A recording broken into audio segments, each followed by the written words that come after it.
And ahead of Delhi Assembly elections, Congress candidate from New Delhi Assembly constituency Sandeep Dixit launched a sharp attack on the sitting MLA from the area and also the former Delhi CM Arvind Kejriwal and claimed that the latter cannot assume the role of the CM in view of the bail conditions set out by the Supreme Court for his release from jail in the excise policy case. In fact, Dixit also added that Kejriwal cannot sign files or go to the office as per the bail conditions, which is why he had to appoint someone else as the chief minister, and therefore Atishi was given the position.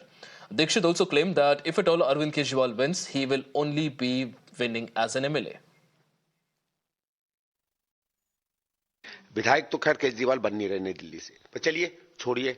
मान लिया जो चीज मुझे बिल्कुल संभव नहीं लगती है, क्योंकि न केवल ये विधायक बनेंगे, न आम आदमी पार्टी की सरकार बनने वाली है, पर चलो अगर बन भी जाते हैं तो जब ये जेल से छूटे थे और बेल पर है, ऐसा नहीं है कोई की बरी कर दिए गए हैं, तो उसमें ये कहा था सुप्रीम कोर्ट ने कि साहब आप कोई भी फाइल पे दस्तखत नहीं कर सकते, इसका मतलब है कोई निर्णय नहीं ले सकते।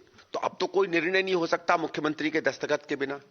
दूसरा, उनसे ये कहा कि आप अधिकारियों की मीटिंग नहीं ले सकते, तो अगर आप अधिकारियों की मीटिंग नहीं ले सकते तो काम क्या होगा। और तीसरा कहा कि आप दफ्तर नहीं जा सकते, तो दफ्तर तो नहीं जा सकते तो मुख्यमंत्री किस चीज के हुए। भाई गाड़ियों में घूमना और बड़े बड़े करोड़ों के शीश महल में रहने तो थोड़ी काम है मुख्यमंत्री का। और हां, अगर इन्होंने इनमें से कोई काम किया तो जो होता है कि अगर आपने बेल की कंडीशन को ठीक से नहीं स्वीकारा तो फिर आपको वापस जेल जाना पड़ेगा।